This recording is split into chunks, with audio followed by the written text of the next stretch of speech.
Messieurs, dames, bonjour. L'opération transférer les Bador ou les Koulouna à Kanyamaka CC continue.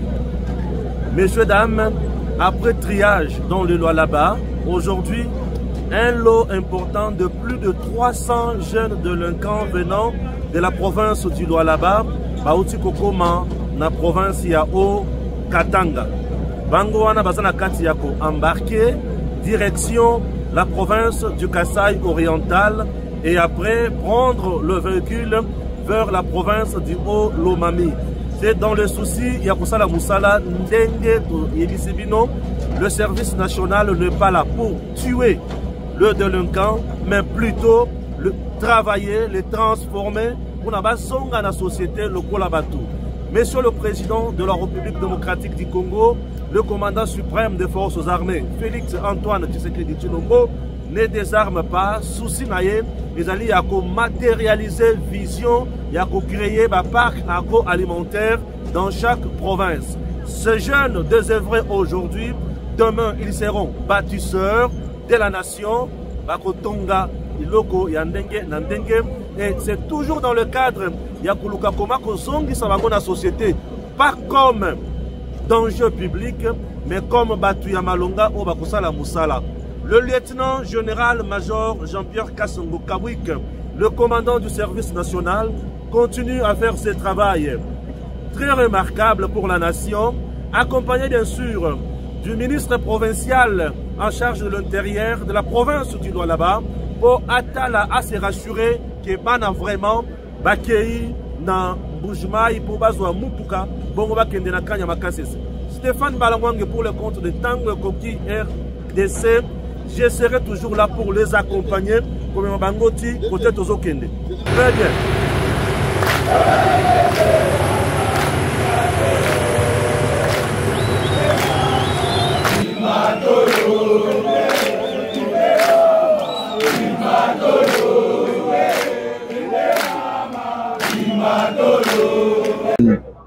Pour les acheminés à Kanyamaka CC, il s'agit de la province du Lualaba. Il y a eu trop d'intox, trop de rumeurs, trop de désinformation. Et maintenant que cette fois l'autorité provinciale a décidé de jouer à la transparence. Vous voyez à mes côtés, nous avons le ministre provincial de l'Intérieur qui a quitté Kolwezi, qui est venu chemin faisant ensemble avec les bâtisseurs jusqu'ici. Et à Kolwezi sur place, on a joué à la transparence comme je vous l'ai dit. La société civile, les médias, les confessions religieuses et tout le monde a été associé à ces opérations pour ne pas laisser champ aux rumeurs, pour ne pas donner l'occasion aux mauvaises langues de dire des bobards. Autrefois, je me rappelle, pendant qu'on n'avait même pas encore quitté Kolwezi, il y a des gens qui parlaient de plusieurs morts. Est-ce que vous en entendez parler? Et ici, nous allons aller jusqu'au bout. Dans l'avion ici, nous allons embarquer des journalistes qui vont aller jusqu'à Mbujimaï, là où les enfants vont atterrir. De Mbujimaï, ils vont à Mondeditu. Il y a les trains du service national qui les attendent. Ils pourront partir. Et donc, nous sommes satisfaits parce que l'autorité provinciale du Lualaba veut que sa population vive dans la paix, dans la tranquillité. Ces jeunes que vous voyez être embarqués ne sont pas innocents. Ils sont coupables d'avoir violé des lois de la République, d'avoir violé la quiétude des autres citoyens. C'est comme ça qu'ils sont mis à la disposition du service national pour un encadrement. Nous le disons toujours, nous le dirons toujours encore. Ils vont à Kanyamaka, c'est pour être formés, pour être encadrés, pour être formés. Après, ils vont être réinsérés. Ils ne vont pas dans un mouroir, ils ne vont pas dans une prison. Mais tout centre a de, comment je peux dire, a des règles auxquelles ils devraient obéir. Pour le reste, nous sommes satisfaits et nous remercions l'autorité provinciale d'avoir procédé de cette manière-là, ce qui nous met à l'abri des critiques de part et d'autre. Certains qui n'ont pas le sens de l'histoire pensent que vous vous acharnez un peu trop sur les Katanga en général. Moi je dirais sincèrement que c'est seulement de mauvaises foi et une campagne de diabolisation. Comment voulez-vous qu'on s'acharne sur le Katanga avant d'arriver ici? Combien de rotations on a fait à Kinshasa? On a fait plusieurs vagues qui sont parties de Kinshasa, on a fait des vagues qui sont venues du Congo central, on a fait des vagues qui sont venues de l'Équateur, on a fait des vagues qui sont venues du Kasaï. C'est juste la diabolisation, vous voyez? Il y a des gens, il y a des personnes malveillantes qui veulent toujours donner une mauvaise image du service national, une mauvaise image des actions du gouvernement dans l'encadrement de la jeunesse. On ne s'acharne pas. Mais le problème se pose ici, il est réel. À Kolwezi, tout comme ici, le problème est réel. Vous suivez à longueur de journée, les gens se plaignent qu'il y a insécurité. En pleine journée, on est en train de piquer les téléphones, on est en train de tuer des gens, on est en train de faire tout ce qu'on raconte. Les gens veulent une chose et son contraire à la fois. Lorsque ça ne marche pas, ils crient, ils disent l'autorité provinciale ne fait rien. Et quand l'autorité provinciale décide d'entreprendre une action pour mettre la paix dans la ville, on crie encore, oh non, on s'acharne, on fait quoi dans ce cas-là? On fait quoi? Et même si tel était le cas, mais à Kanyamakasé, c'est là où ils vont. C'est pas en prison. On va préparer ces jeunes pour qu'ils soient utiles à la société. Vous avez les résultats. Je suis quand même curieux que jusqu'à ces jours, qu'il y a encore des gens qui parlent de l'acharnement, je sais pas, c'est compliqué. Vous savez, politiquement, moi je suis pas politicien, politiquement ils sont motivés. Mais moi, en tant que technicien, moi en tant qu'officier, je me dis, nous devons donner la chance à toutes les provinces. Kanyamakasé, c'est dans le Grand Katanga. Demain après-demain, quand il y aura 100 000 bâtisseurs déployés sur l'ensemble du territoire national et qu'on retrouve parmi les 100 000, il n'y a que 2000 Katangais, ils se plaindront. Ils ne vont pas dire que c'est eux qui sont en train de décourager ces jeunes gens ici. Ils diront non, voilà, nous, on nous avait indexé, on n'avait pas voulu de nous. On veut vraiment une chose et son contraire à la fois, je ne comprends pas. Nous disons et nous demandons à ceux-là qui sont derrière ces rumeurs, qui sont derrière cette campagne de diabolisation, d'arrêter. Ont déjà été une fois victimes de l'attaque de ces jeunes gens? Peut-être non, hein, c'est pourquoi ils parlent. Mais qui posent la question à ceux-là qui ont été victimes de ces jeunes gens. Ils encouragent. Je dirais que c'est une petite minorité instrumentalisée quelque part, qui veulent diaboliser les services nationaux, qui veut diaboliser le gouvernement de la République, qui veut diaboliser les gouvernements provinciaux. Mais ils ne vont pas nous arrêter. Hein? Nous allons continuer. Tant que le mal va exister, tant que le mal va persister, nous allons continuer avec ce travail. Merci. Voilà, Joël Kitenge, Tolungwe Lubumbashi, donc au Katanga, Tina Kuluna au Bazalaki, na Lualaba. Alors, tu se retrouves dans Mbujimai, il faut bazwasiko mutuka, pour bakende Kanyamakasé. Ozolo bandini na batunyo so bazolanda biso depuis Lualaba, depuis au Katanga, depuis Kinshasa et République démocratique du Congo Mobimba. Comme Tolaka Kibino à travers le monde, Tolika la Kasumbalesa na Lubumbashi, à Tozana aéroport, Yabi Pemba na Mbujimai, sachant que d'ailleurs Tata Mokonjo école Fati Beton azana mabele à na Mbujimai, neto uti ko uta na bana mboka otobengi babatisser bazali lelo 300. Voilà. Na mibali na bana basi au lobby bakoye ko la mosala maboko akutunga ndako kusalela mabendo abengi ajustage kokenda ko yeba ko sa mabaya babengi menuiserie kokenda ko kumba mitu kampe ko bongisa yango koyeba ko boko la bibele mpe ko za la former na toute discipline ya bâtisseur. Voilà musala kitoko au service national azako sala. Service national pona a accroître production na un secteur ezala oya aponi lopona ko boko la bangombe ezala oya ko produire masango ezako luka une grande main-d'œuvre. Et lo kwa mutuya il faut bas politicien totika intox diabolisation totika diabolisation ya service national. L'opération ne vise pas ya koboma bana bako zwa kaka bana ya coin moko te biso ne totelemia botala biso na image na aéroport ya Mbandaka bake ko zwa bana Équateur botala biso na image na aéroport ya Kananga bake ko zwa bana ya Kananga botala biso mbala na Kisasa na Kisasa kutu ba convoi ata 15 mbale pele o bazut bana Kisasa botala biso na Lualaba na Lubumbashi partout kaka zone oyo alima nungu kuna na nord na sud Kivu toke kamata babatisser te po appel to benga ka babatisser to senga ka bango kaka balanda ba wazalendu ntosila na nanu na muremure soto sisi na muremure to banda kozwa babatisser na nord na sud Kivu pona koya pona kuna to tiki bawo ya sud Kivu bino boke na general masiti masuki boza na simare boza musamo kusala kuna awa totika ntox 1 mbala sima otoyaki na bana na Mbuji-Mayi c'est le mercredi dernier Voilà. tongaki tozika na bandeko nyonso boyebaka balobelaka mosala ma service national kwa nini communication lukuta na ba communication politicienne sans tactique o soki bakangi yo allez peine de mort bazo exécuter yo siko mwana siko ya kuluna amoni abi soki ne tokoti na vola ba ke bomba biso na kanya makasese azwi bolangi na ya essence atie na botine na briquet ata lelo bana beba zaki na ba briquet liso akomi na kati alobi lokwa tubokende bomba biso tokofa pe na utumba na avion na ba journaliste na biso c'est-à-dire ba biso ba mona kabiso ambele mercredi passé il était une fois Jean-Marie Kazamba Joël Kitenge na Pierre Kayem Odia Camille nono mutu nyonso pe tokenda matanga ngake koma so toalaki na ba colonel na kati ba officier pe bana batu 270 bâtisseurs. Bien sûr. Donc to pe sa communication à malam lorsque nous les prenons et lo kwami balé Mosala service national n'est pas réservé que aux jeunes désœuvrés to bengi ba vagabond ba kuluna to ba bandi. Kanya makase c'est ça pe musala mayel on a besoin de diplômés. On a besoin de toute personne. Na mana uti ndaku. Ana tata, ana mama, alala kambetu, amela kamiri kina mateka mikolo nyonso.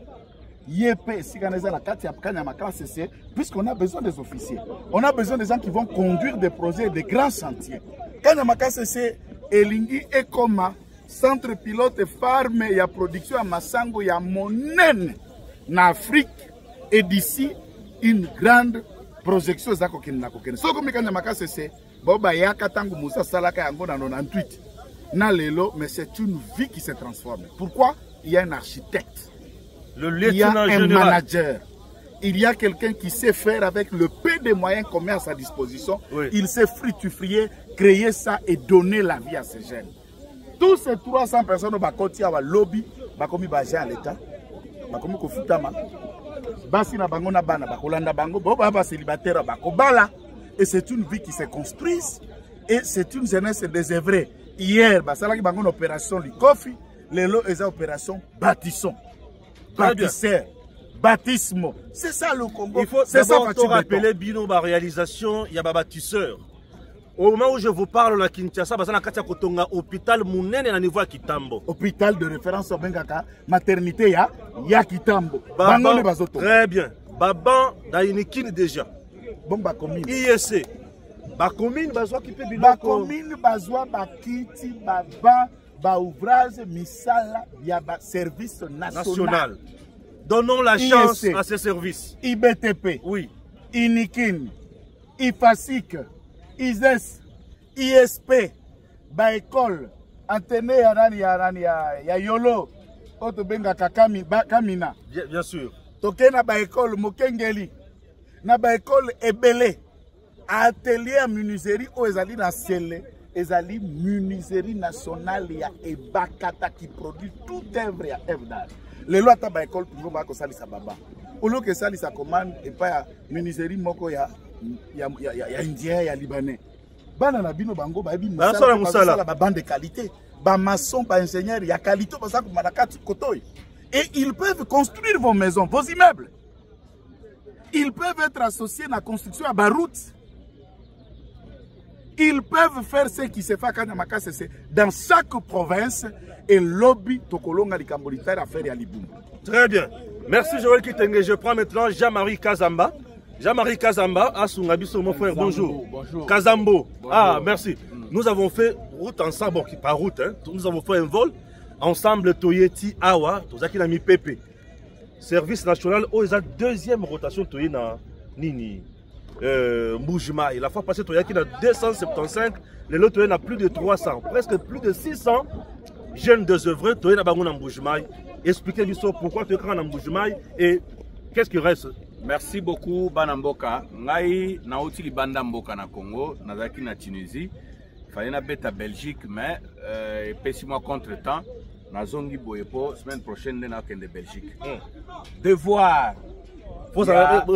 Chapeau, hein, merci beaucoup. Et le voilà. Devoir Otozadango et devoir patriotique. Très bien. Et Sengeli Totongamboka. Oui. toza obe na Congo oyo nga soko ndenge na oti Tunisie wana soko kutana na Tunisie eza pa na bisote Belgique eza pa na bisote États-Unis eza pa na bisote pa na bisote eza na Congo. Très bien. So nga na ke Tunisie bokomo benga nga diaspora. So nga na ke France bokomo benga nga diaspora, Amérique diaspora. Congo nde pa na biso. Alors totonge pa na biso. Ndenge nini tango tozali kokende mikili ya poto tozali komona banzela kitoko ba hôpitaux ba nini biloko nyonso za kitoko environnement eza propre et pa na biso nde tondi meza la poubelle mais c'est de l'inconscience. Bana mibali oyo lelo oyo bilenge ebele bazotanga ofele service national na décision ya mwana mboka président de la République Félix Antoine Tshisekedi Tshilombo décision oyo batie yango poids loboko sibisi et pas mwana mboka lieutenant général Jean-Pierre Kassongo Kabwik. Très bien. Lelo oyo bana bazali kotanga ofele. Oui. Service national azalaka na projet oyo en cours ezali kosalema chaque jour projet 10 écoles par province. Très bien. 10 écoles par province wana kende kananga. Ba école ezali awa na Mbushimai ba école ezali. Oui. Na espace Grand Katanga ba école ezali. Très bien. Na Kinshasa Tolobate. Oui. Projet ezali kokende. Bana bazali kotanga mabeto malamu. Eza malamu tango koleka. bana bazali kotanga ofele mabeza wapi. Pamba te tango Félix Antoine Tshisekedi Tshilombo achaki abetaki loboko na mesa pona bana batanga ofele. Tomonaki bato yambo bato église catholique batelemelaki projet wana babundisaka ngo kino lelo. Mais service national atongi ba école. Est-ce que bana bazotanga te? Bazotanga. Alors, en dehors il y a projet 10 écoles par province, service national a un projet 10 hôpitaux par province. Une très bonne chose. 10 hôpitaux par province. 10 hôpitaux par province wana hôpital pilote ya Kanyama Kasese. Kala te tozo inauguré yango. Na Kanyama Kasese. Et pas wapi tokomona bai mboka nyonso ya région oyo ezali ko environner Kanyama Kasese tope Olomami ba bando kende ko se faire soigner kuna na lolenge ya gratuité selon projet à chef de l'État ya santé universelle. Très bien. Alors, outi koloba awa hôpital ya Kitambo. Barani bazotonga ngo. Bâtisseur ya service national bana oyo. Bo bozali koloba ke bakeko boma bango. Est-ce que yo so mona famille moko ayeko sa déclaration que mwana biso akufi? Azate. Et puis biso oyo ndenge toza boye. Mwana mboka Stéphane Balamwanga. Tokende kaka boye bazoboma ba congolais. Toya kopesa maboko totiki kaka. Bo ba corrompre biso na combien? Jamais, jamais. Yo za na mbongo. Jamais. Nga na mbongo. Passe ba piéton. Ba piéton ndenge toza boye toza ba piéton. Totambolaka na butu, totambolaka makolo, totambolaka na moi na sambula tokopola, moi makasi tokoyinda pona kopesa kabino ba vraie information. Bana oyo bazali ko boma bangote babomaka bangote za lokuta. Ba oyo babanda opération oyo ya espace Luala ba Grand Katanga. Le o bazo sa na service national. Yo moni mabota na bango bayaka lisusu ake o bana biso bakeko souffrir. Muto mbokote. Ba oyo ba uta Kinshasa, ba oyo ba uta Bandundu, ba oyo ba uta ba Congo. Yo so ekili bota moko bayeko lobake bana biso ba souffrir. Ata muto mbokote. Oyebi pona nini? Non. Po ba komo zo limeya. Bakomi ko zambongo. Baza basali ya l'État. Et puis ce ne sont pas n'importe quel travailleur de l'État. Baza ba agent ya présidence de la République. Très bien. Ça indengo zo mona bango wana. Baza na luyalo ya kosakana te omoni bango omoni président Fachi. Très bien. Omoni bango omoni lieutenant général Jean-Pierre Kassongo Kabwik. 3 étoiles. C'est-à-dire bino batu bozali ko politiser opération pona koloba ke ba cibler kaka espace Grand Katanga pona nini bandeko. Yo Taliban nyonso yo o bakangi oyo bauti espace Grand Katanga wana otangi bango bazaka bakatange. Baluba bazali, bakongo bazana kati, baswahili bazana kati, bangala bazana kati, bango nyonso bakutani wana. Mais aussi eloko moko oyo tozali koyebisa ba oyo bazali ko politiser nini oyo pona ko diaboliser yango. Awa bana baninga bazokende formation. Bozozo ya bino bobombi te, ba oyo bakeko bonga, ya bino bobombi. Tango kati na bango bakoma ba mampinga mususu po il faut peut-être insinuer eloko moko. Bana o ndenge bazokende service national boye, baza ba réserviste. C'est un service paramilitaire. À tout moment, oh, il y a intégré armée, intégré volontairement. Ce sont des grands chauffeurs. Ce sont des couturiers. Encadrer la filière, la force. Mais pourquoi nous devons diaboliser service oil? Et puis, tu as dit que c'était un eloko mususu.